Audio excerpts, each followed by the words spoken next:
আসসালামু আলাইকুম। এক ব্রহ্ম রাক্ষস মুঞ্জিয়া, যাকে বেঁধে রাখা হয়েছিল একটি বটগাছের সাথে, কিন্তু নিজের এক বংশধরের কারণে সে মুক্ত হয়ে যায়। আর এরপর ভর করে ওই বংশধরেরই উপর। তার একটাই ইচ্ছা, আর সেটা হলো মুন্নিকে বিয়ে করা, যাকে সে ছোটবেলায় ভালোবাসতো।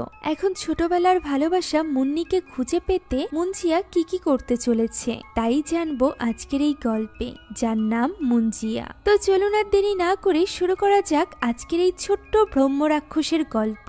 গল্পের শুরুতে আমরা ইন্ডিয়ার কনকান নামক একটি গ্রামের দৃশ্য দেখতে পাই, যেখানে এক বাচ্চা ছেলেকে তার মা শাসন করছিল। ছেলেটি মূলত তার থেকে বয়সে 7 বছর বড় মুন্নির প্রেমে পড়েছিল। এমনকি সে তো মুন্নিকে বিয়ে পর্যন্ত করতে চাইছিল। শুধুমাত্র তাই নয়, মুন্নির বিয়ে অন্য আরেকজনের সাথে ঠিক হওয়ার পর মুন্নির ওই হবু হাজবেন্ডের খাবারে সে ইঁদুর মারার ঔষধ পর্যন্ত মিশিয়েছিল। যদিও সৌভাগ্যবশত লোকটি বেঁচে গিয়েছে, আর আজ মুন্নির সাগাই। কিন্তু এরপরও ছেলেটি, যার নাম ছিল গটিয়া, সে কোনোভাবেই থামার পাত্র ছিল না, যে কারণে তার মা তাকে মেরে মুন্ডান করতে নিয়ে যায়। ব্রাহ্মণ গোষ্ঠীতে ছেলেবেলাতেই মুন্ডান করা অনেক বিশেষ একটি প্রথা, তাই তো এখানে গটিয়ার মুন্ডান করানোর পর একটা পূজা করা হয়। ওই সময় সামনের বাড়িতে মুন্নির বিয়ে হচ্ছিল, যে জিনিসটা দূর থেকে দেখে গটিয়া রাগে কটমট করতে থাকে। এই ঘটনার কয়েকদিন পর এক রাতের দৃশ্য আমরা দেখতে পাই, যখন ওই গ্রামে একটি বিশেষ পূজার অনুষ্ঠান চলছিল। গটিয়া তার বোন গীতাকে নিয়ে ওই পূজার অনুষ্ঠান দেখতে গিয়েছিল। এখানে নাচতে নাচতে একজন লোক তার সামনে আসলে সে তাকে ভয় দেখায়। আসলে ছোট হলেও গটিয়ার মনে ছিল না বিন্দু মাত্র ভয়, তাই তো সে ওই রাতেই তার বোনকে নিয়ে রওনা হয় চিটুকওয়াড়ির উদ্দেশ্যে। চিটুকওয়াড়ি হচ্ছে একটা দ্বীপের মতো স্থান, যেটা তাদের গ্রামের সাথেই কানেক্টেড। সেখানে কেউই থাকে না। রাতের বেলা সেখানে বড়রা যেতে পর্যন্ত ভয় পায়, তাই তো গীতাও সেখানে ভয়ে যেতে চাইছিল না। কিন্তু গটিয়া তার উপর ভরসা রাখতে বলে এবং নিজের সাথে করে বোনকে নিয়ে চলে যায় চিটুকওয়াড়িতে। সেখানে একটা বড় বটগাছের নিচে একটি মূর্তি ছিল, যেখানে আগুন জ্বালিয়ে সে পূজা করতে শুরু করে দেয়। পূজা তো নয়, এটা ছিল একটি কালো জাদুর রিচুয়াল, যেটা সে করছিল শুধুমাত্র মুন্নিকে পাওয়ার জন্য। সে একটি বই দেখে দেখে কালো জাদু করছিল, যা দেখে গীতা বলে যে তার মনে হয় না এই সকল জিনিস সত্যিই কাজ করে। তবে গটিয়ার তো পূর্ণ বিশ্বাস ছিল। এখন এই কালো জাদুর জন্য তার কিছু ইউরিনের দরকার ছিল, যেটা আনতে সে চলে গেলে গীতা সেখানে একেবারেই একা হয়ে যায়। ফলে সে আস্তে আস্তে ভয় পেতে শুরু করে এবং তার ভাইকে ডাকতে থাকে। এমন সময় তার ভাই এসে তার উপরই হামলা করে, যা দেখে গীতা একেবারেই হতবাক হয়ে যায়। সে তাকে জিজ্ঞাসা করে সে কি করছে। উত্তরে গটিয়া জানায় যে সে কালো জাদুর জন্য নরবলি দিচ্ছে। তখন গীতা বলে সে তো নারী, যা শুনে গটিয়া প্রথমে একটু কনফিউজড হয়ে যায়। পরবর্তীতে সে বলে যে নারীও চলবে, এছাড়া সে মুন্নির জন্য যে কোনো কিছু করতে রাজি আছে। একথা বলেই সে গীতার উপর আবারও হামলে পড়ে। গীতা এখানে আপ্রাণ চেষ্টা করছিল নিজের জীবন বাঁচানোর। সে হাতের কাছে কিছু লাল সিঁদুর পায় এবং সেটা মেরে দেয় গটিয়ার চোখে, যার ফলে গটিয়া কিছুই দেখতে পারছিল না। তবুও সে থামে না এবং গীতার উপর আক্রমণ করতে গিয়ে নিজেই হোঁচট খেয়ে পড়ে যায়, যার ফলে তার মাথা গিয়ে লাগে ওই গাছের গোড়ায় থাকা মূর্তির সাথে। তার মাথা ফেটে যায়। কিছু সময়ের মধ্যে তার বাবা মা সহ গ্রামবাসীরা সেখানে চলে আসে। গটিয়া তখন তার শেষ নিঃশ্বাস ত্যাগ করছিল। শেষ নিঃশ্বাস ত্যাগ করার সময়ও তার মুখে একটাই নাম ছিল, আর সেটা হলো মুন্নি। এখন গটিয়া মারা যাওয়ার পর তাকে হিন্দু ধর্ম মোতাবেক পোড়ানো হয়, আর এরপর তার ছাই নিয়ে গিয়ে ওই গাছের গোড়ায় পুঁতে দেওয়া হয়, যে গাছের গোড়ায় তার মৃত্যু হয়েছিল। তার অস্থিকে কেন পানিতে না ভাসিয়ে এখানে পুঁতে দেওয়া হচ্ছে, এই ব্যাপারে জিজ্ঞাসা করে গটিয়ার মা। তখন পাশে থাকা একজন লোক জানায়, ব্রাহ্মণ ছেলের মুন্ডানের 10 দিনের মধ্যে যদি তার মৃত্যু হয়, তাহলে তাকে এইভাবে গাছের গোড়ায় পুঁতে গাছের সাথে বেঁধে রাখতে হয়। তা না হলে তার আত্মা যদি জাগ্রত হয়, তাহলে সেই আত্মা কোনো সাধারণ আত্মা থাকে না, বরং সেটা পরিণত হয় ব্রহ্ম রাক্ষসে, যে রাক্ষসের নাম মুঞ্জিয়া। এখান থেকে দৃশ্য পরিবর্তিত হয় এবং আমরা বর্তমান সময়ের দৃশ্য দেখতে পাই, যেখানে গটিয়ার থেকে একদমই উল্টো, অর্থাৎ অত্যন্ত ভীতু একজন ছেলে বিট্টুকে আমরা দেখতে পাই, যে কিনা কুকুরকে প্রচন্ড ভয় পেত। বিট্টু মূলত তার মায়ের সাথে তার পার্লারে কাজ করত। তবে সে অনেকদিন ধরে চাইছিল কসমেটোলজি পড়ার জন্য বাইরে যেতে, তবে তার মা তো তাকে কোথাও যেতে দিতে রাজিই হতো না। বিট্টু এখানে তার মা এবং দাদির সাথে থাকত। দাদির হাতের পুরি পরাটা ছিল তার সব থেকে পছন্দের। সে যখন তার দাদিকে জানায় যে তার অ্যাডমিশন হয়ে গিয়েছে, তখন তার দাদি বলে সে পাম্মিকে রাজি করিয়ে নিবে, অর্থাৎ বিট্টুর মাকে। বিট্টু যেন সেখানে পড়তে যাওয়ার জন্য তৈরি হয়ে নেয়। তবে বিট্টু কিছুতেই তার মায়ের মনে কষ্ট দিয়ে কোথাও যেতে চাইছিল না। যে কথা শুনে তার দাদির বিট্টুর বাবার কথা মনে পড়ে যায়। সেও এরকমই একজন মানুষ ছিল। বাবার কথা তুলতেই বিট্টু তার ব্যাপারে জিজ্ঞাসা করতে থাকে। তবে তার দাদি এবং মা তার বাবার ব্যাপারে খুব একটা কিছু বিট্টুকে বলতে চাইতো না। বিট্টু খাবার খাচ্ছিল, তখনই সেখানে তার মা আসে এবং খাবার খেতে বসে। খাবার খেতে খেতে পাম্মি জানায় যে বেলা এসেছে, যে কিনা বিট্টুর সাথে দেখা করতে চাইছে।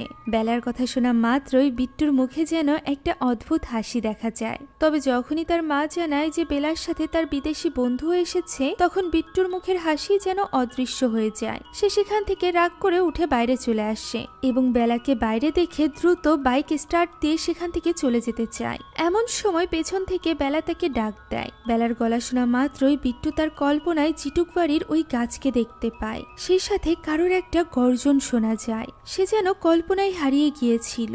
সামনে দাঁড়িয়ে বেলা ডাকার পরও সে যেন ডাক শুনতে পারছিল না। পরবর্তীতে হুঁশ ফেরার পর বেলার সাথে সে কথা বলে, যেখানে বেলার বিদেশি বয়ফ্রেন্ড কুবাও উপস্থিত ছিল। এখানে তাদের কথাবার্তার মাধ্যমে আমরা জানতে পারি যে বেলা এবং বিট্টু ছোটবেলার বন্ধু। তারা দুজন ছোটবেলা থেকেই সব সময় একসাথে থাকতো। তারা কথা বলছিল, এমন সময় সেখানে বিট্টুর দাদি চলে আসে এবং বেলা তাকে জানায় যে সে আগামীকালই নিজের একটি জুম্বা স্টুডিও ওপেন করতে চলেছে।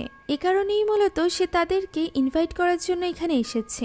বেলা যখন এসব কথায় ব্যস্ত ছিল, তখন বিট্টু মাথায় হেলমেট পরে বাইক না নিয়ে সেখান থেকে কোনো মতে পালিয়ে যায়, কেননা সে কিছুতেই বেলার মুখোমুখি হতে চাইছিল না। মূলত বিট্টু বেলাকে পছন্দ করত, যে ব্যাপারটা সে এখনো পর্যন্ত বেলাকে বলতে পারেনি। এদিকে বেলার ছিল বয়ফ্রেন্ড, যে কারণে সে চাইছিল না যে সে নিজের অনুভূতির ব্যাপারে বেলাকে বলুক এবং তার আর বেলার বন্ধুত্ব নষ্ট হয়ে যাক। সে নিজের অনুভূতির ব্যাপারে বেলাকে না বলতে পারলেও তার বেস্ট ফ্রেন্ড সুগি এবং তার দাদি কিন্তু এই ব্যাপারে জানতো। তাই তো সেদিনই সে সুগির সাথে দেখা করে। সুগি একজন ভিডিও এডিটর ছিল, তাই সে সুগিকে বলে সে যেন বেলার জুম্বা ক্লাসের একটি প্রমোশনাল ভিডিও বানিয়ে দেয়, যার টাকা সে অ্যাডভান্স সুগিকে দিয়ে দেয়। এখানে সুগির সাথে কথা বলার সময় বিট্টুকে তার চাচাতো বোন রুকু কল করে। খুব দ্রুতই রুকুর এঙ্গেজমেন্ট হতে চলেছে, তাই সে বিট্টুকে গ্রামে যাওয়ার জন্য অনুরোধ করছিল।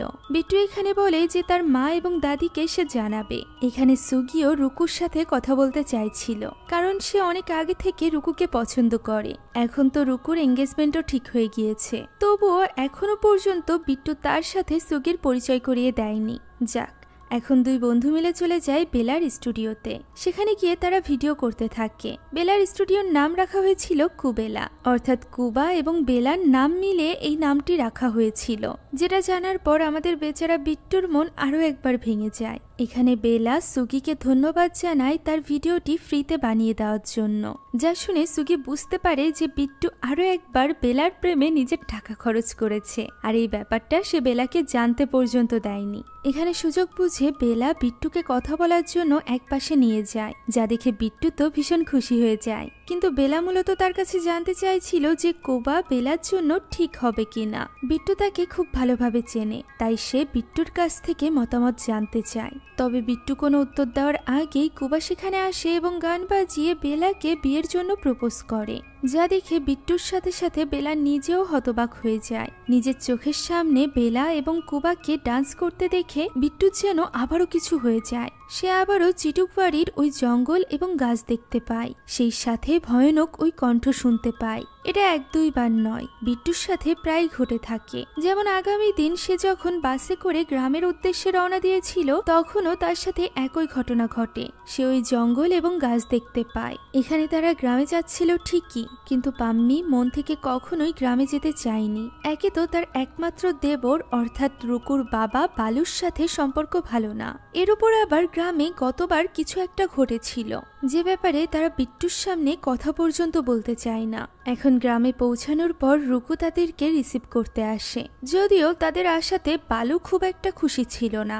সে এখানে সমানে খোঁচা মেরে মেরে পাম্মির সাথে কথা বলছিল। তার এই মুড দেখে বিট্টু এবং রুকু যে বাইরে ঘুরতে যাবে সেটা পর্যন্ত বলতে সাহস পাচ্ছিল না। এখানে তাদের দাদি আগে পাম্মিকে কাজের বাহানায় ভেতরে পাঠিয়ে দেয়। এরপর বালু যখন বিট্টুকে উল্টোপাল্টা কথা বলতে থাকে তখন সে বালুকে চুপ করিয়ে বিট্টু এবং রুকুকে বাইরে ঘুরতে পাঠিয়ে দেয়। তারা দুজন সমুদ্রের তীরে অনেকক্ষণ যাবৎ ঘুরে বেড়ায়। তবে দূর থেকে চাটুকারি দেখা মাত্রই বিট্টু যেন আবারও কল্পনার জগতে হারিয়ে যায়। সেখানে সে নিজের বাবাকে দেখতে পায়, যে কিনা চাটুকবাড়ি থেকে পালিয়ে বাঁচছিল।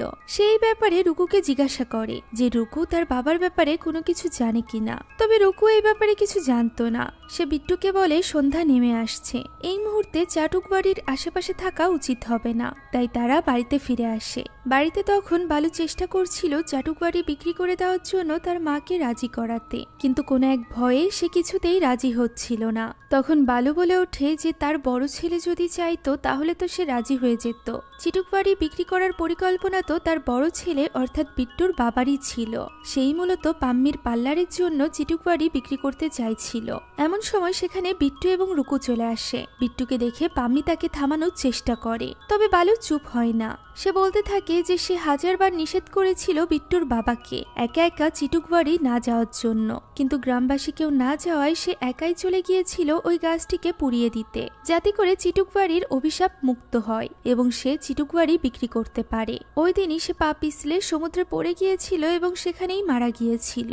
নিজের বাবার মৃত্যুর ব্যাপারে প্রথমবার জানার পর বিট্টুর চোখে পানি চলে আসে। তবে বালু এতেই থামে না। সে বিট্টুর বাবাকে আজে বাজে কথা বলতে থাকে, যার ফলে বিট্টু রেগে যায়। তাদের এই হাতাহাতির মাঝখানে চলে আসে পাম্মি। ফলে বিট্টু রাগের মাথায় বাড়ি থেকে বেরিয়ে যায়। সকলে তাকে আটকানোর অনেক চেষ্টা করে, তবে সে কারো কথাই শোনে না এবং বাইক নিয়ে সরাসরি চলে যায় চিটুকবাড়িতে। চিটুকবাড়ি ঘিরে রাখা দেওয়ালের দরজা দিয়ে ভেতরে প্রবেশ করতেই নিজের সামনে সে ওই গাছটিকে দেখতে পায়। গাছের উপর ডালের আড়ালে কেউ একটা যেন তাকে দেখছিল। বিট্টুও দেখার চেষ্টা করে যে সেখানে কি নড়ছে। এমন সময় তার সামনে ভয়ঙ্কর কিছু একটা চলে আসে এবং তার উপর হামলে পড়ে। এদিকে পুরো গ্রাম দিয়ে পাম্মি খুঁজে বেড়াচ্ছিল তার ছেলেকে। এদিকে বাড়িতে বিট্টুর দাদি এবং চাচা মিলে আশেপাশে খোঁজ খবর নিচ্ছিল। এমন সময় একজন লোকের মাধ্যমে বালু জানতে পারে যে তার মোটরসাইকেল চিটুকবাড়ির আশেপাশে দেখা গিয়েছে। যা শুনে সে বিট্টুকে বাঁচানোর কথা তো দূরের কথা, বরং সে ওই লোকটিকে লোভ দেখাতে থাকে যাতে করে সে অন্তত পক্ষে মোটরসাইকেলটি তার কাছে এনে দেয়। তার মা তাকে বিট্টুকে বাঁচানোর কথা বললে সে জানায় এই রাতের বেলা চিটুকবাড়িতে কেউ যেতে রাজি হবে না, তাই সে এই ব্যাপারে কিছু করতে পারবে না। ফলে বিট্টুর দাদি এবার ঠিক করে নেয় যে সে নিজেই যাবে বিট্টুকে বাঁচাতে। সে এখানে তার মায়ের সিন্দুকটি খোলে এবং সেখান থেকে কিছু ছবি বের করে, যা দেখে আমরা বুঝতে পারি যে বিট্টুর দাদিই মূলত সেই ছোট্ট গীতা, অর্থাৎ গটিয়ার সেই বোন যাকে নরবলি দিতে সে চিটুকবাড়িতে নিয়ে গিয়েছিল। এত বছর পর গীতা আবারও চিটুকবাড়িতে ফিরে যেতে চলেছিল, শুধুমাত্র নিজের বংশধর অর্থাৎ নিজের নাতিকে বাঁচাতে। সে নিজের সাথে সিন্দুকের মধ্য থেকে কিছু একটা নিয়ে এসেছিল, আর এরপর সে গিয়ে পৌঁছায় ওই গাছের সামনে। সেখানে পৌঁছাতেই গটিয়ার আত্মা, যে কিনা এখন ব্রহ্ম রাক্ষস হয়ে গিয়েছে অর্থাৎ মুঞ্জিয়া, তার সামনে আসে। মুঞ্জিয়া এখানে গীতাকে দেখা মাত্রই চিনে ফেলে। গীতা যখন বিট্টুর ব্যাপারে জিজ্ঞাসা করে তখন সে বিট্টুকে গাছের ভেতর থেকে বের করে। তাকে মূলত ওই গাছের শেকড় দিয়ে আটকে রেখেছিল মুঞ্জিয়া। মুঞ্জিয়া এটা জেনে খুশি হয়ে যায় যে বিট্টু তারই বংশের ছেলে, যার মানে হলো সে বিট্টুর মাধ্যমে এখান থেকে মুক্তি পেতে পারে। একথা শোনা মাত্রই গীতা তার হাতে থাকা কাপড়ের মধ্য থেকে একটি ছড়ি বের করে। এই ছড়ি অর্থাৎ লাঠি দিয়েই গটিয়ার মা তাকে ছোটবেলায় মারত, যে কারণে ব্রহ্মরাক্ষস হওয়ার পরও গটিয়া এই লাঠিটিকে ভীষণ ভয় পেত। এই লাঠিরই ভয় দেখিয়ে গীতা বিট্টুকে ছাড়িয়ে নিতে শুরু করে। তখন গাছের উপর থেকে মুঞ্জিয়া তার দিকে এগোতে থাকে এবং বলতে থাকে সে একটি ব্রহ্মরাক্ষস। তখন গীতা তার উপর ছড়ি দিয়ে আঘাত করে বলে যে সে কোনো ব্রহ্মরাক্ষস নয়, বরং 1.5 ফুটের একটা বাচ্চা। ছড়ির আঘাতে ভয়ে সেখান থেকে মুঞ্জিয়া চলে যায়। এতে করে বিট্টু মুক্ত হয়ে যায় এবং বিট্টুকে নিয়ে গীতা সেখান থেকে রওনা দিতে শুরু করে। এমন সময় মুঞ্জিয়া সেখানে এসে বিট্টুর পিঠে হাত রাখে, যা দেখে গীতা তাকে আঘাত করলে সে সেখান থেকে পালিয়ে যায়। আর এরপর বিট্টুকে নিয়ে চিটুকবাড়ি থেকে বেরিয়ে আসে গীতা। এখানে বিট্টু জানতে চায় এটা কি ছিল। উত্তরে গীতা জানায় এটা ছিল একটি মুঞ্জিয়া। গটিয়া, যে কিনা গীতার ভাই ছিল, তার মৃত্যুর পরই সেই মুঞ্জিয়ায় পরিণত হয়েছে। বিট্টু জানায় সে ছোটবেলা থেকেই এই মুঞ্জিয়ার স্বপ্ন দেখত। দেখত, যা শুনে গীতা বলে যে তার বাবাও দেখত। এতদিন পর্যন্ত তারা তার কাছ থেকে তার বাবার কথা এজন্যই গোপন রেখেছে, যাতে করে বিট্টু কখনোই বাবার ব্যাপারে জানার জন্য চিটুক বাড়িতে না যায় এবং সেখানে গিয়ে তার বাবার মতোই মুঞ্জিয়ার শিকার না হয়। তবে এখন আর চিন্তার কিছু নেই, কারণ মুঞ্জিয়া ওই গাছের সাথে বাঁধা, এখানে সে আসতে পারবে না। এছাড়া তার দাদি প্রমিসও করে যে সে যতদিন বেঁচে আছে সে বিট্টুর কিছুই হতে দিবে না। কথা শুনে বিট্টু তার দাদিকে জড়িয়ে ধরে, আর এরপর হঠাৎই তার পিঠে যন্ত্রণা হতে শুরু করে। মুঞ্জিয়া যেখানে হাত রেখেছিল সেই স্থানটিতে দাগ হয়ে গিয়েছিল এবং সেখানেই তার যন্ত্রণা হচ্ছিল, যা দেখে গীতা ওই ছড়িটি বের করে নেয়। তবে সে কিছু বুঝে ওঠার আগেই বা কিছু করতে পারার আগেই মুঞ্জিয়া তার পেছনে চলে আসে এবং তার ঘাড় মোটকে তাকে সেখানেই মেরে ফেলে। আর এরপর মুঞ্জিয়া হামলে পড়ে বিট্টুর উপর। বিট্টুর জ্ঞান ফেরে হসপিটালে। জ্ঞান ফেরার পর প্রথমেই সে তার দাদির কথা জানতে চায়। উত্তরে তার মা এবং রুকু জানায় যে তাদের দাদির মৃতদেহ আজ সকালেই সমুদ্রে পাওয়া গিয়েছে। ওই দিনই তার দাদির চিতার আয়োজন করা হয়, যেখানে বিট্টু এবং তার পুরো পরিবার ছিল।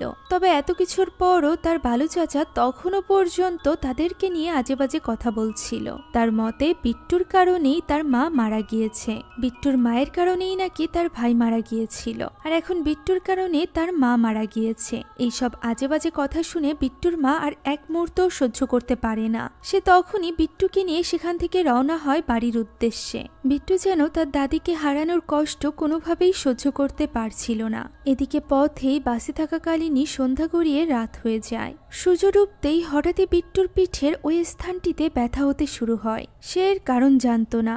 এমন সময় তার সামনে বসে থাকা মহিলাটির পিঠে কেউ চিমটি কাটে। মহিলাটি মনে করে এটা হয়তো বা বিট্টু করেছে, কারণ তার পিছে একমাত্র পুরুষ মানুষই ছিল বিট্টু।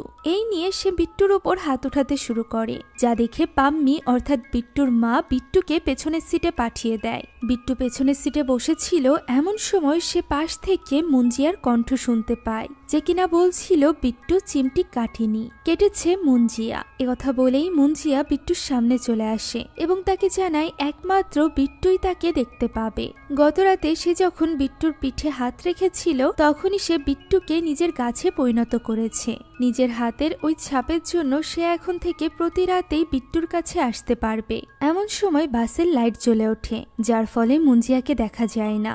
এক ফাঁকে হঠাৎই মুঞ্জিয়া বিট্টুর পিছ থেকে এসে মুন্নিকে খুঁজতে বলে আবারও কোথাও উধাও হয়ে যায়। ভেসে আসতে থাকে শুধুমাত্র তার কণ্ঠ, যে কণ্ঠ বারবার বলছিল মুন্নি লাগি, মুন্নি লাগি, মানে তার মুন্নিকে লাগবেই। পুরো রাত এইভাবেই রাস্তায় তাদের কেটে যায়। পরদিন সকালে তারা বাড়িতে ফেরে, যেখানে গীতাকে ছাড়া এই পুরো বাড়িটি যেন খালি খালি লাগছিল।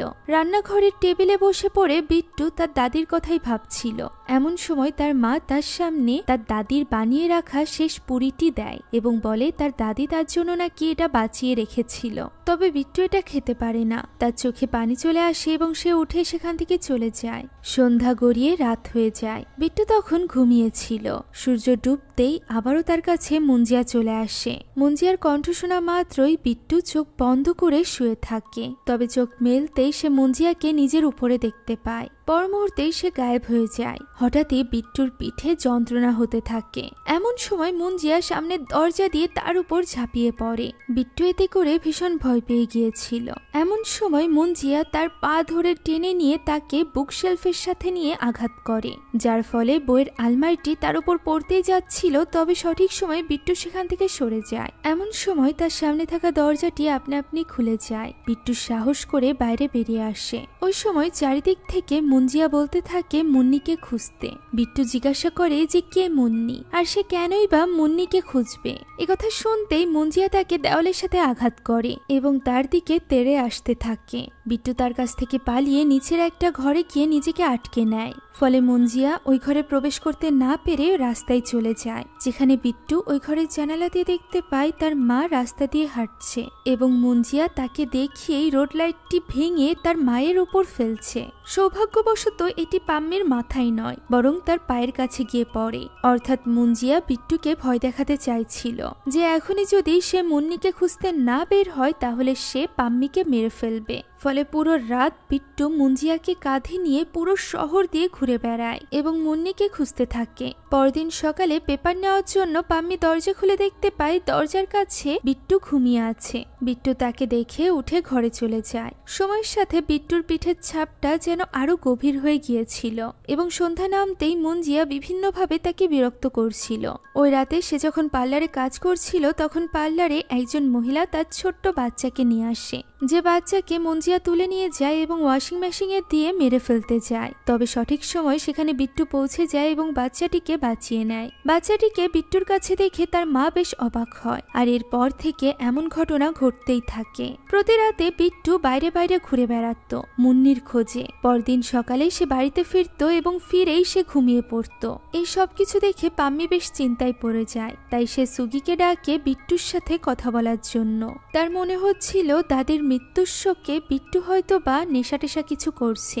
তখন বিট্টু জানায় যে সে কোনো নেশা করছে না, বরং সে এমন কিছু তাকে বলতে যাচ্ছে যে ব্যাপারে সুগিকে বিশ্বাস করতেই হবে। তবে পুরো ব্যাপারটা শোনার পরও সুগি এই ব্যাপারে বিশ্বাস করতে চায় না। সে এলিয়েনে বিশ্বাস করে ঠিকই, কিন্তু ব্রহ্ম রাক্ষসে সে বিশ্বাস করে না। তখন বিট্টু তার পিঠের ওই দাগটি দেখালে সুগি বলে এটা হতে পারে কোনো ইনফেকশন। তখন বিট্টু তাকে কিছুক্ষণ অপেক্ষা করতে বলে। এরই মধ্যে সূর্য ডুবে যায় এবং বিট্টুর পিঠের ওই দাগটি ভেসে ওঠে, যা দেখে সুগি অবাক হয়ে যায়। তখন বিট্টু বলে মুঞ্জিয়া সূর্য ডোবার পরে আসে এবং সূর্য ওঠার আগেই চলে যায়। বিট্টুই একমাত্র তাকে দেখতে পায়। সুগি তাকে দেখতে তো পারবে না, তবে খেয়াল করে শুনলে হয়তোবা সে মুঞ্জিয়ার কণ্ঠ শুনতে পারবে। ফলে এরপর তারা দুই বন্ধু মিলে অপেক্ষা করতে থাকে মুঞ্জিয়ার জন্য।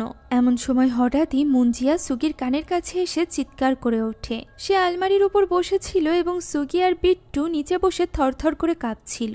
সুগি জিজ্ঞাসা করে মুঞ্জিয়া কি চায়। উত্তরে বিট্টু বলে সে মুন্নিকে বিয়ে করতে চায়। এখন মুঞ্জিয়ার সাথে আরো ভালোভাবে কথা বলার জন্য সুগির মাথায় একটি বুদ্ধি আসে। সে একটি টি শার্ট বের করে যার উপর উইজা বোর্ড আঁকা ছিল। এরপর সে মোমবাতি জ্বালিয়ে সেখানে বসে মুঞ্জিয়ার সাথে কথা বলার চেষ্টা করে। পুরো ইংরেজিতে নিজের পরিচয় দেওয়ার পর সে মুঞ্জিয়াকে জিজ্ঞাসা করে যে সে কি চায়। তবে মুঞ্জিয়া কোনো উত্তর না দিলে সুগির মনে হয় মুঞ্জিয়া হয়তোবা ইংরেজি জানে না, যা শোনা মাত্রই মুঞ্জিয়া তাকে সজোরে একটা থাপ্পড় মারে আর এরপর এবিসিডি পড়ে শোনাতে থাকে। সে বলে সে ইংরেজি জানে আর সে মুন্নিকে চায়। একথা বলে সে সুগির টি শার্ট টেনে ছিঁড়ে ফেলে। সুগিরা বাইরে এসে লুকিয়ে পড়ে, যেখানে সুগি তাকে মুন্নি বাদনামের গান শুনিয়ে বলে এই মুন্নিতে তার চলবে কিনা। তখন মুঞ্জিয়া তার ভালোবাসা অর্থাৎ মুন্নির পুরো নাম নেয় এবং বলে যে তার ওই মুন্নিই লাগবে, তা না হলে সে পাম্মির একটি ছবি ছুঁড়ে মেরে বলে যে সে পাম্মিকে মেরে ফেলবে। ফলে বিট্টু এবং সুগি দুজনে মিলে ভাবতে থাকে যে তারা কিভাবে এই মুন্নি কারেক্কারকে খুঁজে বের করবে। এমন সময় বিট্টুর মাথায় বুদ্ধি আসে যে যদি মুন্নি গটিয়ার ছোটবেলার ভালোবাসা হয়ে থাকে, এর মানে হলো মুন্নি কারেক্কার তাদের গ্রামের কেউ, আর এই ব্যাপারে ভালো ইনফরমেশন দিতে পারবে রুকু। রুকুর কথা শোনা মাত্রই সুগি তো মেকআপ টেকআপ করে পারফিউম টারফিউম লাগিয়ে রেডি হয়ে যায়। ভিডিও কল দেওয়া হয় রুকুকে, যেখানে রুকু মুন্নি কারেক্কারের নাম শুনেই বলে ওঠে যে কারেক্কার তো তাদের বাড়ির সামনেই থাকতো, তবে অনেক আগেই তারা এখান থেকে কোথাও একটা চলে গিয়েছে। তারা কোথায় গিয়েছে এই ব্যাপারে তো রুকু কিছু জানতো না, তবে সে পুরনো ছবির মধ্য থেকে মুন্নির ছবি বের করে দিতে পারবে, যেহেতু তাদের এবং গীতাদের একসাথে অনেক ছবি আছে, যে ছবি সে হোয়াটসঅ্যাপে পাঠাবে। এমন সময় রুকুর বাবা চলে আসলে সে দ্রুত ফোন কেটে দেয়। ফলে সুগি রুকুর সাথে কথা বলতে আরো একবার ব্যর্থ হয়। এখন সন্ধ্যা নেমে আসলে তারা দুই বন্ধু একটা গোডাউনের মতো স্থানে গিয়ে ওই ছবির জন্য অপেক্ষা করতে থাকে। এমন সময় হোয়াটসঅ্যাপে মেসেজ আসে, দেখা যায় সেখানে রুকু ছবি পাঠিয়েছে। তারা মুন্নির এই ছবিটি দেখছিল, এমন সময় সেখানে চলে আসে মুঞ্জিয়া, তবে পর মুহূর্তেই সে গায়েব হয়ে যায়। তখন সুগি জানায় এটা তো বেলার দাদির ছবি, কেননা এই ছবিটি পুরোপুরি বেলার মতো দেখতে, আর বেলার দাদি ছোটবেলাতে বেলার মতোই দেখতে ছিল। বেলার দাদির পুরো নাম হচ্ছে আশমিন্নি, যাকে শর্টে মুন্নি বলে ডাকা হতো। এর মানে হলো গটিয়ার ভালোবাসাই ছিল বেলার দাদি, যে কিনা এখন এই শহরেই আছে। যেটা জানার সাথে সাথেই মুঞ্জিয়া চিৎকার করে তাদেরকে দ্রুত মুন্নির কাছে যেতে বলে। তাই তো তারা গিয়ে পৌঁছায় বেলার বাড়িতে, যেখানে তাদের সামনেই বৃদ্ধ মুন্নি বসেছিল, যে কিনা এখন নিজ হাতে খেতে পর্যন্ত পারত না। তাকে এইভাবে দেখে মুঞ্জিয়া বেলার একটুও পছন্দ হয় না, যে কারণে বিট্টু দ্রুত ওই বাড়ি থেকে বেরিয়ে আসতে যায়। এমন সময় দরজার সামনেই তার দেখা হয় বেলার সাথে। এতদিন পর বিট্টুকে দেখে বেলা বিট্টুকে জড়িয়ে ধরে এবং দাদির মৃত্যুর জন্য নিজের দুঃখ প্রকাশ করে। মুঞ্জিয়ার ভয়ে বিট্টু দ্রুত সেখান থেকে চলে যেতে চাইছিল, তবে বেলা তার কোনো কথাই শুনতে চায় না। তাকে জোর করে টেনে নিয়ে আসে রান্নাঘরে এবং বলে যে সে যেন বেলার দাদিকে তার দাদির মৃত্যুর ব্যাপারে কিছু না জানায়, তাহলে সে সহ্য করতে পারবে না, কারণ তারা দুজন ছোটবেলার বান্ধবী ছিল। একথা বলতে বলতেই বিট্টু বেলার আশেপাশেই মুঞ্জিয়াকে দেখতে পায়, তবে বেলা তো বিট্টুকে কিছুতেই যেতে দিতে চাইছিল না।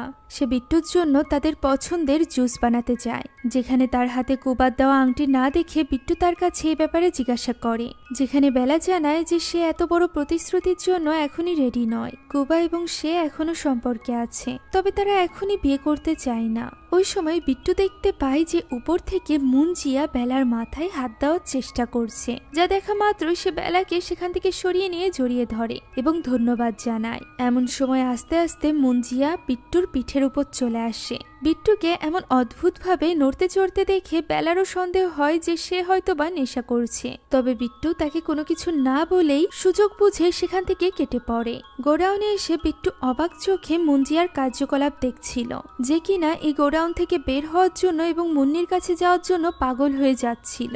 এমন পরিস্থিতি দেখে সুকি বলে যে সে নিজেই মুন্নি এবং তার বিয়ের ব্যবস্থা করবে, সে শুধুমাত্র বলুক যে তাদেরকে কি কি করতে হবে। উত্তরে মুঞ্জিয়া জানায় যে চিটুকবাড়ি যেতে হবে এবং সেখানে পূজা পার্বণ, সেই সাথে তন্ত্রমন্ত্রের বলে মুন্নিকে বলি দিতে হবে। বলি দেওয়ার কথা শুনে বিট্টু এই কথায় রাজি হয় না। তখন মুঞ্জিয়া জানায় যে প্রথমে সে পাম্মিকে মারবে আর এরপর সে মারবে সুগিকে। ফলে ভয়ে সুগি বলে যে সে নিজে চিটুকবাড়িতে মুন্নিকে নিয়ে যাবে এবং মুঞ্জিয়া যা বলবে তাই করবে। একথা শুনেই মুঞ্জিয়া চিৎকার করে বলে ওঠে মুন্নি নয়। তাই বলে সে বিট্টুর উপর ঝাঁপিয়ে পড়ে এবং বিট্টুকে বলে সে মুন্নিকে চায় না, বরং সে চায় বেলাকে। একথা বলেই সে বেলে লাগি বলতে বলতে সেখান থেকে চলে যায়। আর আমাদের বেচারা রোমিও বিট্টু সেখানেই থরথর করে কাঁদতে থাকে। বেলা তার ভালোবাসাকে বাঁচাতে হলে ভালোবাসার মানুষগুলোকে হারাতে হবে, যেমন তার মা, সুগি, এদেরকে মেরে ফেলবে মুঞ্জিয়া। এদিকে সে বেলাকে মারার জন্য প্রস্তুত ছিল না। ওই দিন ঘুমানোর সময় বিট্টু এক ভয়ানক স্বপ্ন দেখে, যেখানে সে ছোট্ট বেলার সাথে মুভি দেখতে গিয়েছিল।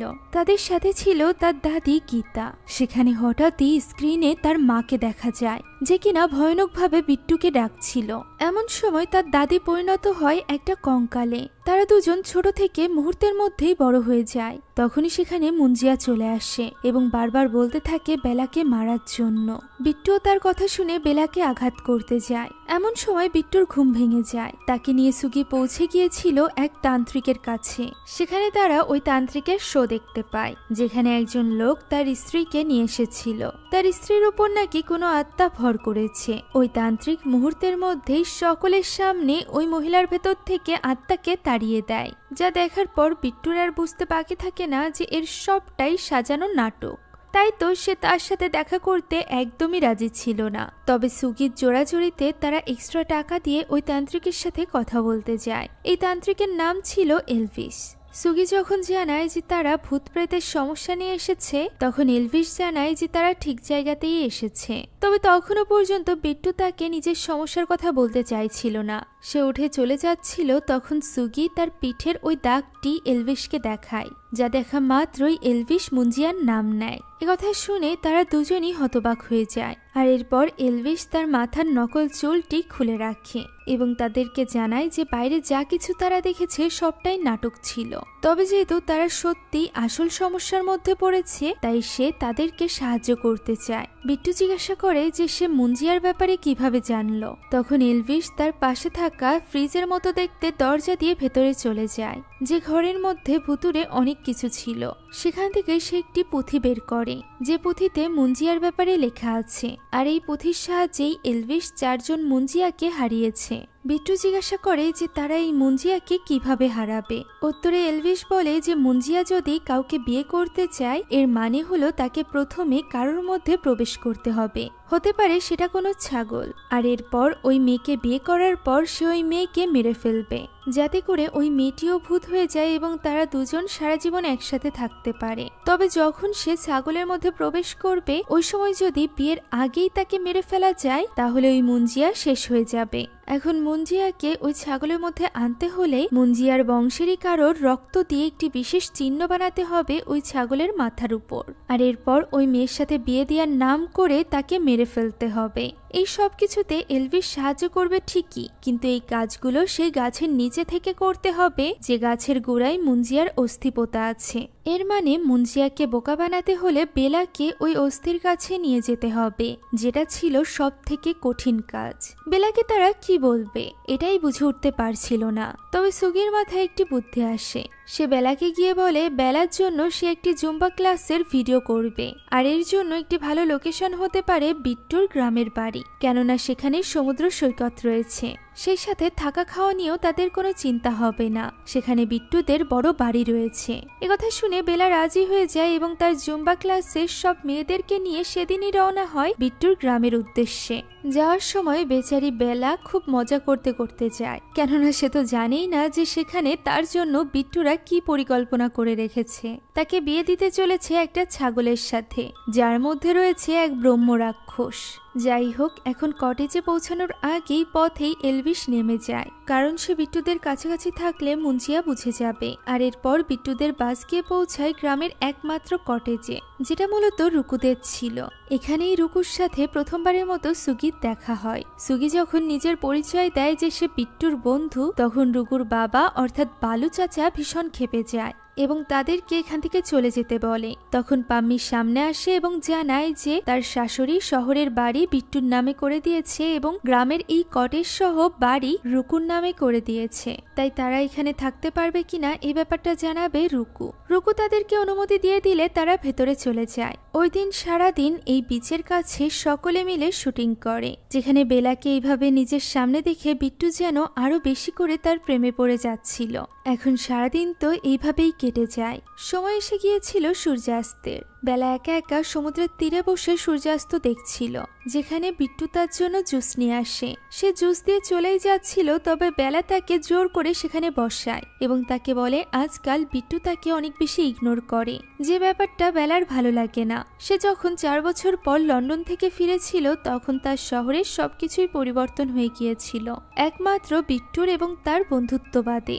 সে লন্ডনে থাকাকালীন বিট্টুকে অনেক মিস করেছে। একথা বলতে বলতে হঠাৎ করেই তার ফোনে কল আসে কুবার। কুবার কল দেখে বিট্টু সেখান থেকে চলে যাচ্ছিল, তবে বেলা তাকে আটকায় এবং বলে যে সে কুবার সাথে এখন কথা বলতে চায় না, কেননা কুবা চায় যে বেলা যেন তার এই বিজনেস ছেড়ে তার সাথে লন্ডনে চলে যায়। কিন্তু বেলা এমনটি চায় না, সে নিজের ক্যারিয়ার দাঁড় করাতে চায়। মাঝে মাঝে তার মনে হয় কুবা তার জন্য ঠিক নয়, তার কুবার সাথে ব্রেকআপ করে নেওয়া উচিত। কিন্তু ভয়ও লাগে যে একবার যদি ব্রেকআপ হয়ে যায় তাহলে হয়তো বা সে কুবার মতো ভালো কোনো পার্টনার পাবেও না। এভাবেই কথা বলতে বলতে বেলা ঠিক করে যে সে কুবার সাথে ব্রেকআপ করবেই। বিট্টু তাকে আটকাতে যায়, তবে সে একথা বলতে বলতে কুবাকে কল করে। এমন সময় রিংটোনটি পেছন থেকে শোনা যায়। পেছনে তাকাতেই তারা দেখতে পায় কুবাও এখানে চলে এসেছে। বেলাকে জোর করার জন্য সে এখানে বেলার কাছে ক্ষমা চায় এবং বলে বেলা যেমনটি চাইবে তেমনটিই হবে, যা শুনে বেলাও গলে যায় এবং তারা দুজন আবারও এক হয়ে যায়। বেচারা বিট্টুর মন যেন আরো একবার ভেঙে যায়। বেলা এবং কুবা কথা বলছিল, লুকিয়ে লুকিয়ে তাদেরকে দেখছিল বিট্টু। এমন সময় সূর্য ডুবে যায় এবং তার কাছে চলে আসে মুঞ্জিয়া। মুঞ্জিয়া এখানে বেলার কাছে কুবাকে দেখে ভীষণ রেগে যায়, তাই তো সে তখনই কুবার পা ধরে এবং তাকে টেনে নিয়ে যায় জঙ্গলের ভেতরে। তবে তাকে মেরে ফেলে না, আহত অবস্থায় তাকে হসপিটালে নিয়ে যাওয়া হয়, যেখানে ডক্টর বলে যে এই এলাকায় কুকুরে কামড়ানো তো স্বাভাবিক ব্যাপার, কিন্তু কুবার মতো ঘটনা সে এর আগে কখনো দেখেনি। কুকুরে তার অন্য কোথাও কোনো ক্ষতি করেনি, শুধুমাত্র তার গোলাপ জামুন খেয়ে নিয়েছে। একথা শুনেই সুগি, বেলা এবং বিট্টু বুঝে যায় যে ডক্টর কিসের কথা বলছে। তাই তো বেলা অনেক বেশি ভেঙে পড়ে। বিট্টু তাকে সান্ত্বনা দেওয়ার চেষ্টা করছিল, এমন সময় তার কাঁধে চলে আসে মুঞ্জিয়া। তাই তো সে আস্তে করে কেটে পড়ে এবং ওই হসপিটালেরই একটি রুমে চলে যায়। সেখানে তার পিছু পিছু সুগিও যায়। মুঞ্জিয়া আশেপাশে লাফালাফি করছিল এবং বারবার বলছিল যে তার এক্ষুনি বেলাকে লাগবে। সুগি এসে তাকে অপেক্ষা করতে বলে। তখন সে সুগিরও ওই হাল করে দিতে চায় যে হাল সে কুবার করেছে। এমন সময় সেখানে রুকু চলে আসে এবং মুঞ্জিয়াকে দেখে ভয় পেয়ে যায়। যেহেতু রুকুর শরীরেও মুঞ্জিয়ার রক্ত ছিল তাই সে মুঞ্জিয়াকে দেখতে পারছিল। মুঞ্জিয়া এখানে তার কথা না শুনলে রুকুর এই সুন্দর চুল কেটে ফেলে তাকে টাক করে দেওয়ারও ভয় দেখায়। ফলে তারা তিনজনই খুব খারাপভাবে ফেঁসে যায়। এখন এই কাজে বেলাকে রাজি করানো কোনোভাবেই সম্ভব ছিল না, তাই তারা রুকুর সাহায্যে মদের দোকান খুঁজে বের করে এবং সেখান থেকে মদ কিনে ডাবের পানি ফেলে তার ভেতরে ওই মদ দিয়ে দেয়, যেটা খেয়ে বেলাও বুঝতে পারে যে এর স্বাদ সাধারণ ডাবের মতো না। তখন বিট্টু তাকে বোঝায় সামুদ্রিক এলাকায় গ্রামের ডাব এরকমই স্বাদের হয়। ফলে বেলা এটা খায় এবং নেশায় মত্ত হয়ে যায়। এদিকে সুগি এবং রুকু গিয়ে এক বাড়ি থেকে ছাগল চুরি করে নিয়ে আসে, আর এরপর সুগি কল করে এলভিসের কাছে। এলভিস তো গ্রামবাসীদের সাথে মজা করায় ব্যস্ত ছিল, তাই সে তখনই চিটুগুয়াড়িতে আসতে চায় না, বরং সে বলে সে নাকি কোনো পূজা করছে বিট্টুর কাজের সফলতার জন্য। এ কারণে সে আসতে পারবে না, তাই সে বাকিদেরকে সব নিয়ম মনে করিয়ে দেয়। চিটুকবাড়ির ওই গাছের নিচে পৌঁছাতেই মুঞ্জিয়া তাদেরকে বলে ওই ছাগলের উপর বিট্টুর রক্ত দিয়ে ওই চিহ্ন বানাতে। বিট্টু তার হাত কাটে এবং রুকু তার রক্ত নিয়ে ছাগলের উপর চিহ্ন বানিয়ে দেয়। আর এরপর সে যখন বিট্টুর হাত বেঁধে দিচ্ছিল তখন তারা লক্ষ্য করে সুগি ক্যামেরা বের করেছে। এর কারণ জিজ্ঞাসা করলে সুগি বলে সেই বিয়ে রেকর্ড করে রাখতে চায়। বিয়ের নাম শুনেই নেশায় টাল বেলা পাগলামি করতে শুরু করে। ছাগলের সাথে তার বিয়ে হচ্ছে জেনে সে আরো বেশি এক্সাইটেড হয়ে যায়। সে ছাগলটিকে কোলে তুলে ক্যামেরার সামনে পোজ করতে থাকে। এমন সময় বিট্টু মন্ত্র পড়লে ছাগলের মধ্যে প্রবেশ করে মুঞ্জিয়া এবং ছাগলটি মাটিতে পড়ে যায়, যা দেখে বেলা কাঁদতে শুরু করে যে সে বিয়ের আগেই বিধবা হয়ে গিয়েছে। এখন সুযোগ বুঝে বিট্টু ওই ছাগলকে চেপে ধরে এবং রুকু মন্ত্র পড়তে থাকে, যাতে করে তারা এই ছাগলকে বলি দেওয়ার মাধ্যমে মুঞ্জিয়ার আত্মাকে পুরোপুরিভাবে শেষ করে দিতে পারে। তবে তার আগেই মাঝখানে বেলা চলে আসে, যে কিনা নিচে পড়ে থাকার রক্ত দিয়ে নিজের কপালের ওপর ওই একই চিহ্ন বানিয়েছিল, যা তার হবু স্বামী অর্থাৎ ওই ছাগলের মাথায় আঁকা ছিল। বিট্টু এখানে মুঞ্জিয়াকে ধোকা দিয়ে জবাই দিতে যাচ্ছে ব্যাপারটা মুঞ্জিয়াও বুঝে ফেলেছিল। তবে বিট্টু তাকে মারার আগেই বেলা তার কাছ থেকে ছাগলটিকে কেড়ে নেয়। আর এমন সময় কিছু একটা হয়ে যায়। ছাগলের মধ্য থেকে মুঞ্জিয়া বের হয়ে বেলার মধ্যে প্রবেশ করে। যে ব্যাপারটা বুঝতে না পেরে বিট্টু আস্তে আস্তে এগিয়ে যায় বেলার কাছে। বেলা মুখ তুলতেই বিট্টুরা বুঝে যায় যে এটা মুঞ্জিয়া। সে এখানে বিট্টুকে মারতে চায় এবং বলে সৌভাগ্যবশত তার রূপ বদলে গিয়েছে। একথা বলে সে বিট্টুকে মারতেই আসছিল, এমন সময় হোঁচট খেয়ে পড়ে গিয়ে সে অজ্ঞান হয়ে যায়। ফলে বিট্টুরা বুঝে যায় যে বেলার শরীরে মুঞ্জিয়া প্রবেশ করেছে এবং বেলার আত্মা রয়েছে এখন ওই ছাগলের মধ্যে। তাই তারা তখনই এলভিসের সাথে যোগাযোগ করে। পুরো ঘটনা শোনার পর এলভিস তাদেরকে বলে কিছুতেই যেন তারা ওই ছাগলটিকে না হারায়, সেটা নিয়ে তারা যেন তার জন্য অপেক্ষা করে, সে এখনই আসছে। এদিকে তারা যখন ছাগলটি নিয়ে গ্রামে ফিরে যাচ্ছিল তখনই পথে দেখা হয় বালু চাচা এবং তার বন্ধুর সাথে। এই ছাগলটি বালু চাচারই বন্ধু ছিল, যে কিনা ছাগলটিকে দেখা মাত্রই তাদের কাছ থেকে ছিনিয়ে নেয়। রুকু নিজেও অনেক অনুরোধ করতে থাকে তার বাবার কাছে ছাগলটিকে ফিরিয়ে দেওয়ার জন্য, তবে তার বাবা তাদের কোনো কথাই শোনে না। ছাগল এবং মোটরসাইকেল নিয়ে সেখান থেকে চলে যায়। ফলে তারা তিনজন বুদ্ধি আটে এবং পাম্মিকে এসে উস্কাতে থাকে যে বালু নাকি বিট্টুকে অনেক গালাগালি দিয়েছে এবং তার ছাগল নিয়ে চলে গিয়েছে। সেই সাথে বলেছে পাম্মির যদি সাহস হয়ে থাকে তাহলে সে যেন ওই ছাগল নিয়ে দেখায়। ফলে পাম্মি রাগের মাথায় ছুরি হাতে বের হয়ে যেতেই যাচ্ছিল, এমন সময় দরজায় খটখটানির আওয়াজ হয়। দরজা না খুলতে পেছনের দরজা ভেঙে ভেতরে প্রবেশ করে মুঞ্জিয়া, যে কিনা তখন বেলার শরীরে ছিল। বেলার এই ভয়ঙ্কর রূপ দেখে রুকুর মা তো সেখানেই অজ্ঞান হয়ে যায়। এদিকে রুকুকে নিয়ে তখনই পালিয়ে যায় সুগি। একা পড়ে যায় বিট্টু এবং তার মা পাম্মি। পাম্মি বিট্টুকে নিয়ে পাশের একটি ঘরে ঢুকে পড়ে, যেখানে বিট্টু পাম্মিকে সবকিছু খুলে বলে যে কিভাবে মুঞ্জিয়া তার পিছে লেগেছে, কিভাবে গীতা মারা গিয়েছে এবং এখন বেলার শরীরে মুঞ্জিয়া রয়েছে। একথা বলতে না বলতেই মুঞ্জিয়া উপরে চাল খুলে ফেলে, যা দেখে তারা দুজন তখনই বাড়ির ভেতর থেকে বেরিয়ে আসে। তারা পালানোর চেষ্টা করছিল, এমন সময় তাদের সামনে চলে আসে মুঞ্জিয়া। মুঞ্জিয়া এখানে বিট্টুকে মেরে ফেলতে চাইছিল, তবে তখনই সেখানে চলে আসে এলভিস। সে সেই মুঞ্জিয়াকে শান্ত করার জন্য তার মুখে সাদা পাউডার ছুঁড়ে দেয়, আর এরপর চারিদিকে বিশেষ লবণ ছড়িয়ে তাকে একটি বৃত্তের মধ্যে আটকে দেয়। এবার প্রয়োজন ছিল বেলার আত্মাওয়ালা ওই ছাগলের, যাতে করে তাদের আত্মা অদল বদল করা যায়। এ কারণে মুঞ্জিয়ার উপর নজর রাখার জন্য সুগি এবং রুকুকে রেখে বিট্টু এবং তার মা চলে যায় তার চাচার কাছে। তাদের সাথে এলভিসও ছিল। এখানে তার চাচা মজার সাথে ছাগলের মাংস খাচ্ছিল। পাম্মি বিট্টুর ছাগলটিকে ফেরত চাইতেই তার চাচা বলে যে তারা ওই ছাগলকে মেরেই রান্না করে খাচ্ছে। যা শুনে এলভিস বলে ওঠে তাহলে তো কোনোভাবেই বেলাকে বাঁচানো সম্ভব নয়। অন্যদিকে ওই সময় সুগির পি পাওয়ায় সে রুকুকে সেখানে বসতে বলে নিজে চলে যায় পি করতে, যেখানে সে একটা ছাগলকে দেখতে পায় যে কিনা বেলা বেলা বলে ডাকছিল। এর মানে হলো এই ছাগল কোনোভাবে বালুদের কাছ থেকে পালিয়ে এসেছে, আর এর মধ্যেই রয়েছে বেলার আত্মা। যা বুঝতে পেরে সুগি তার পিছু করতে থাকে।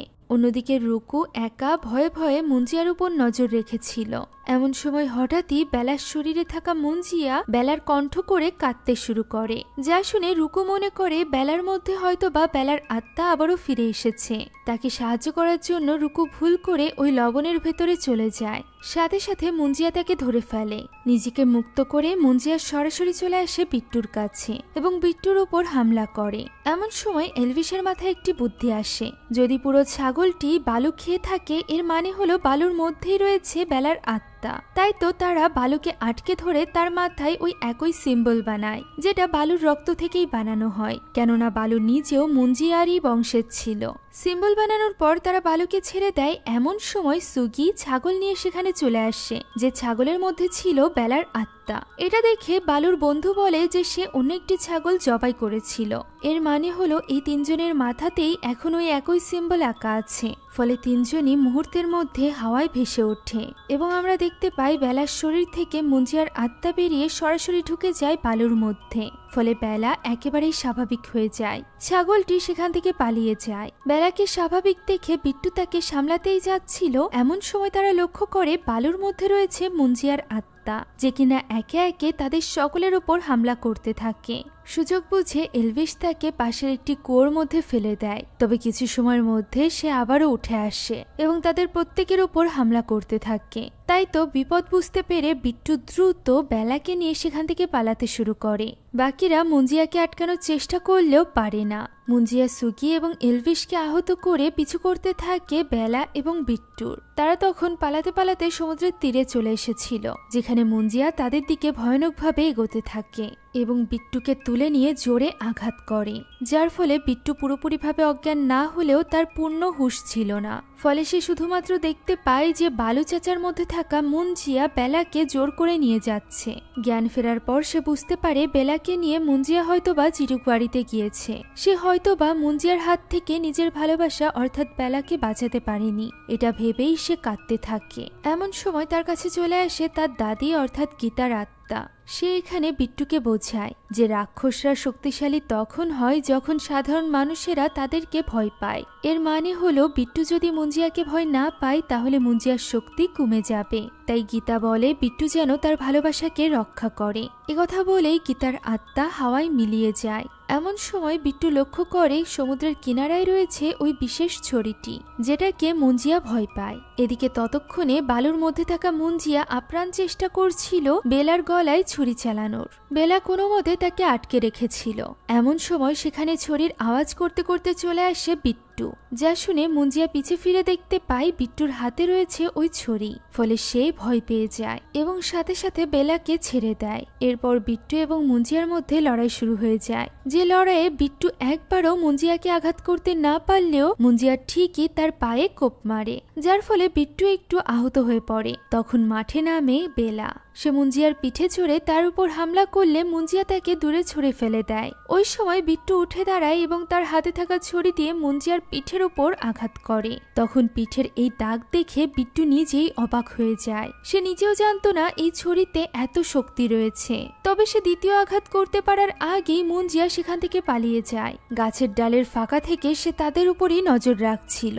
সুযোগ বুঝে সে হামলে পড়ে বিট্টুর উপর। বিট্টুর হাত আটকে ফেলাতে সে ওই ছড়ি দিয়ে আঘাত করতে পারছিল না, যে কারণে বিট্টুকে বাঁচাতে বেলা আবারও এগিয়ে আসে। তখন মুঞ্জিয়া বেলার গলা চেপে ধরে। ওই সময় বিট্টু উঠে দাঁড়ায় এবং ওই ছড়ি দিয়ে একের পর এক মুঞ্জিয়াকে আঘাত করতে থাকে।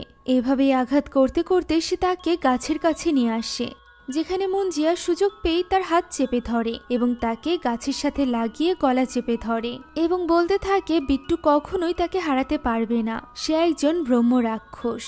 একথা শুনে বিট্টু বলে যে সে কোনো ব্রহ্ম রাক্ষস নয়, বরং 1.5 ফুটের একটা বাচ্চা। একথা বলে সে গাছের উপর নিজের রক্ত দিয়ে ওই একই সিম্বল বানায়, যার ফলে বালুর শরীরে থাকা মুঞ্জিয়া হঠাৎই ছটফট করতে শুরু করে। আমরা দেখতে পাই বালুর পিঠে যখন বিট্টু আঘাত করছিল তখন মূলত সে বালুর পিঠে ওই চিহ্নই বানাচ্ছিল। যেহেতু বালুর শরীরেও মুঞ্জিয়ার রক্ত ছিল তাই তার নিজের রক্ত থেকেই এই সিম্বল তৈরি হয় এবং তার শরীর থেকে মুঞ্জিয়া বের হয়ে সরাসরি চলে যায় গাছের ভেতর। বালু নিচে পড়ে যায়। জ্ঞান ফিরতেই বালু চিৎকার করতে থাকে আর এরপর গাছের দিকে একবার তাকিয়ে সে দৌড়ে সেখান থেকে পালিয়ে যায়। এমন সময় গাছের শেকড়গুলো আস্তে আস্তে ফুলতে আরম্ভ করে এবং গাছের মধ্য থেকেই বেরিয়ে আসে মুঞ্জিয়ার মাথা এবং হাত। গাছের মধ্যে মুঞ্জিয়া চলে যাওয়ার কারণে সে পুরো গাছটিকেই নিয়ন্ত্রণ করতে পারছিল, তাই তো সেই গাছের ডালপালা শেকড় দিয়ে বিট্টু এবং বেলার উপর হামলা করে। সে একে একে বিট্টু এবং বেলাকে উঁচু করে করে ফেলতে থাকে। এই সময় তার হাত থেকে বাঁচার জন্য বিট্টু সেখানে জ্বলতে থাকা আগুনের লাঠি হাতে তুলে নেয়, যা দেখে বেলার মাথায় একটি বুদ্ধি আসে। সে দূরে কেরোসিনের একটি ক্যান দেখতে পায়। এদিকে বিট্টুকে টেনে মুঞ্জিয়া তার কাছে নিয়ে গিয়েছিল এবং বিট্টুকে ভয় দেখাচ্ছিল। এমন সময় বেলা তার মুখের উপর কেরোসিন ঢেলে দেয়। বিট্টুও ব্যাপারটা বুঝতে পেরে সুযোগ পেয়ে দূরে সরে তার মুখের উপর আগুন লাগিয়ে দেয়, যার ফলে পুরো গাছে আগুন ধরে যায়। ফলে বেলা এবং বিট্টু মিলে শেষমেশ মুঞ্জিয়াকে হারাতে সক্ষম হয়েছিল। বেলা এখানে বিট্টুকে জড়িয়ে ধরে। তখন বিট্টু দেখতে পায় দূরে দাঁড়িয়ে আছে তার দাদি অর্থাৎ গীতার আত্মা, যে কিনা বিট্টুকে খুশি দেখে সেখান থেকে চলে যায়। এখন এই ঘটনার কয়েক সপ্তাহ পরের দৃশ্য আমরা দেখতে পাই, যেখানে বেলা তার জিনিসপত্র সব প্যাক করে শিফট হচ্ছিল। মূলত তার দাদি চলে যাবে তার বাবা মায়ের কাছে লন্ডনে, তাই বেলাও নিজের পড়াশোনার জন্য আলাদা স্থানে শিফট হয়ে যাচ্ছিল। এখানে বিট্টু সাহস করে ফাইনালি বেলাকে নিজের মনের কথা জানিয়ে দেয় যে সে বেলাকে ভালোবাসে। তবে বেলা বলে সে বিট্টুকে অনেক পছন্দ করে, কিন্তু এই মুহূর্তে সে কোনো সম্পর্কে যেতে চায় না। এছাড়া সে বিট্টুকেও হারাতে চায় না। একথা শুনে বিট্টু বুঝতে পারে যে বেলা মূলত তাকে ভালোবাসে না, সে শুধুমাত্র তাকে বন্ধু ভাবে। এই জিনিসটা বুঝতে পেরে বিট্টু বেলাকে বলে যে সে কখনোই বেলার মাথার উপর বসে থাকা মুঞ্জিয়া হবে না, বরং সে বেলার ইচ্ছাকে মর্যাদা দিবে। বেলা যেখানে খুশি যেতে পারে। সে যখন ফিরে আসবে তখন হয়তো বা আশেপাশের সবকিছু বদলে যাবে, শুধুমাত্র বদলাবে না তাদের মধ্যকার বন্ধুত্ব। একথা বলে বিট্টু সেখান থেকে চলে আসে। আমরা বুঝতে পারি বেলার রিজেকশনে বিট্টু কষ্ট তো পেয়েছিল, তবে সে বেলাকে ভালোবাসার সাথে সাথে তাকে সম্মানও করত, যে কারণে সে তার সিদ্ধান্তকে সম্মান জানিয়ে নিজের জীবনের সামনের দিকে এগিয়ে যায়। যেহেতু তার মা পাম্মি কিছুতেই তাকে নিজের কাছ থেকে দূরে যেতে দিতে চাইতো না, তাই সে অনলাইনেই কসমেটোলজির উপর পড়াশোনা করতে থাকে। এদিকে এই সব কিছুতে রুকুর এঙ্গেজমেন্ট ভেঙে গিয়েছিল, তাই তো সে সুগির সাথে মিলে ভিডিও এডিটিং এর কাজ শুরু করে, কেননা সেও এখন মনে মনে সুগিকে পছন্দ করতে শুরু করেছিল। অন্যদিকে আমরা দেখতে পাই রুকুর বাবা অর্থাৎ বালুর মধ্যে প্রবেশ করেছিল মুঞ্জিয়ার ওই গাছের আত্মা। বালুর আত্মা তো ওই ছাগলের মধ্যে ছিল, যার কোনো হদিস নেই। এদিকে এই সব কিছুতেও বিট্টু এখনো পর্যন্ত বেলাকে ভুলতে পারেনি। দাদিও কখনো তাকে একা ছেড়ে যায়নি। পথে ঘাটে বিভিন্ন সময় সে দাদির আত্মাকে দেখতে পায়, যে কিনা সব সময় বিট্টুর পাশে আছে। এখন এভাবেই হাঁটতে হাঁটতে বিট্টু একটি রাস্তায় গিয়ে পৌঁছায়। এমন সময় হঠাৎই সে কিছু একটা অনুভব করে। সে তার কল্পনায় দেখতে পায় কিছু লোকেরা ওই গাছটি কেটে ফেলার চেষ্টা করছে, যার মধ্যে মুঞ্জিয়ার আত্মা আছে। এমন সময় মুঞ্জিয়ার আত্মা জেগে ওঠে, যাকে দেখা মাত্রই বিট্টু নিজের পিঠে রাখা ওই ছুরিটি বের করে আনে। আর এখানেই এই মুভিটি শেষ হয়ে যায়। শেষের এই দৃশ্য দ্বারা আমরা বুঝতে পারি যে হয়তো বা সামনে মুঞ্জিয়া আবারও ফিরে আসবে, কেননা গাছটি পুরোপুরিভাবে পড়েনি। পরবর্তীতে এর কোনো সেকেন্ড পার্ট আসলে আমি অবশ্যই আপনাদের জন্য ওই মুভির গল্পও নিয়ে আসবো। আপাতত এই মুভিটি আমাদের টেলিগ্রাম চ্যানেলে আপলোড দেওয়া আছে। মুভিটি দেখতে চাইলে কমেন্ট বক্সে দেওয়া লিঙ্ক থেকে জয়েন করুন আমাদের টেলিগ্রাম চ্যানেলে। Thank you so much for watching this video. আল্লাহ হাফেজ।